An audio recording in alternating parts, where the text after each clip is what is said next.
Okay, dito na tayo sa ating main project mga kamugila. So, bali pinakapatakbo natin project ngayon dalawa, no? Tama na muna yung dalawa. Para supervise pa natin ng maayos. So, ito yung pinaka details ng isang kwarto, no? Mayroon siyang abang para sa aircon, may isang bintana, may isang CR. Tapos, yung kisame, PVC, yung framing, tubular, no? Mayroong tatlong ilaw dito. Yan, nagkakaroon doon ng tatlong ilaw mga kamukil. Isang center light, isang ilaw dun sa may kusina, tapos isang ilaw sa CR, no? Tapos mayroon pa itong sariling kitchen sink, tapos higaan, no? Ito yung detail sa mga nagtatanong gaano kalaki yung kwarto na to. Ang laki nito mga kamukil, 3.8 meters by 2.8 meters, no? Yung laki nito. So imagine niyo 3.8 yung haba niya, 2.8 yung laki. Pero nakasya natin, no? Maluwag naman.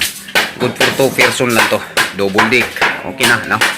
Maganda sa business tong ganito na ano ni kliyente ng maayos yung kanyang pagpapagawa sa atin, no? And din tayo sumusunod lang din tayo kung ano yung mga gusto ng ating kliyente.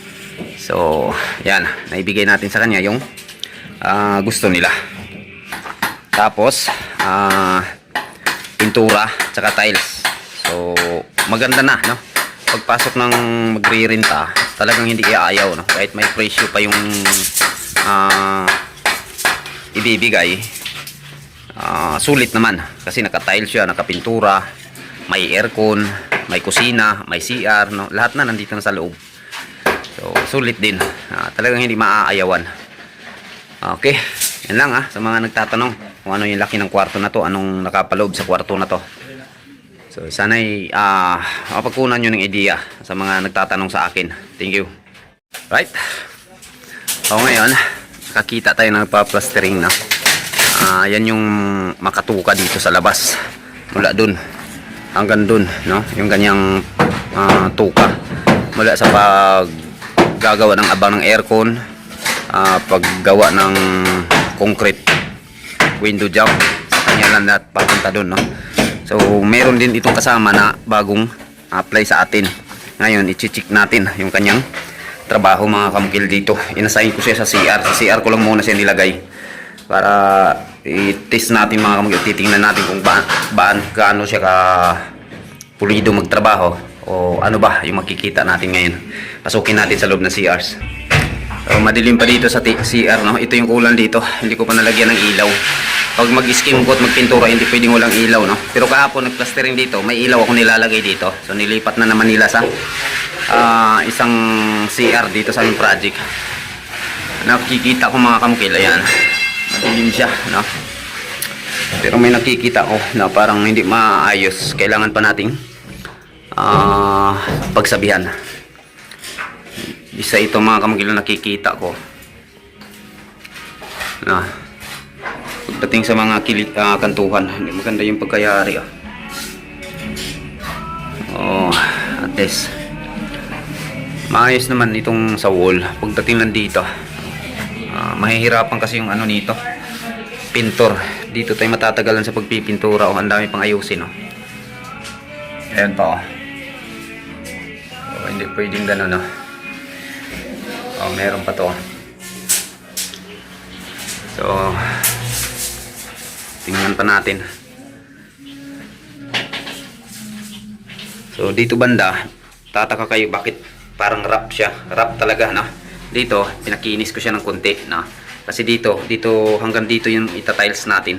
Ayan, kung makaya na sa budget. Okay, so pagsabihan natin mamaya. So ayan, i-correct natin yung ano natin ng bago nating mga kamukil, bago nating mason, no?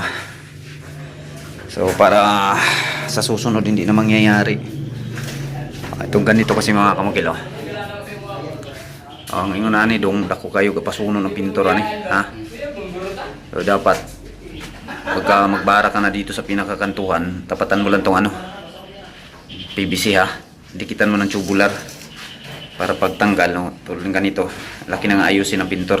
Ito yung pinakamahirap ba pag sa pintura na, dapat tayo palang nagpa-plastering maayos na natin to, matuwid na yung kanto natin.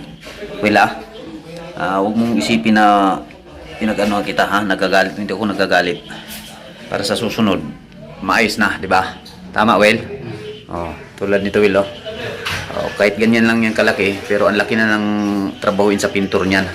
Tapos pangalawa, yung kliyente natin, hindi matutuwa pagka ganyan. Kasi milyon-milyon yung ano natin mga kamukil eh.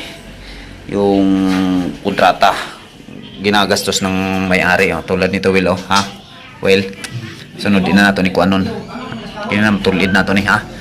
Anong pag-apply sa pintor ba? Dali na i-sample drill. Para sana ba? Bahalag hinahinay lang ta. Basta hinlo atong agi, ha? Maulan na akong hangyo si mo, ha?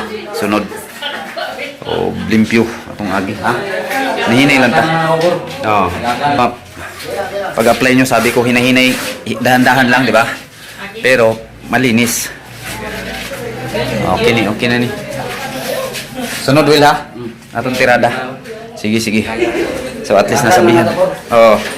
Nasabihan na natin mga kamukil na ganun yung kailangang gawin. No? Malinis, no? Tulad nito mga kamukil, oh, diba? Nanganganto tayo. Oh, ito malinis, matuwid. Wala na masyadong trabaho yung pintor dito. Hindi na natin kailangan mag-align pa. Diretso batak na. Oh, sa ganung paraan, less sa araw, no? Oh, di ba matagal sa pagpapalitada pagdating sa pintor, maayos naman. Doon tayo babawi, diba? Thank you.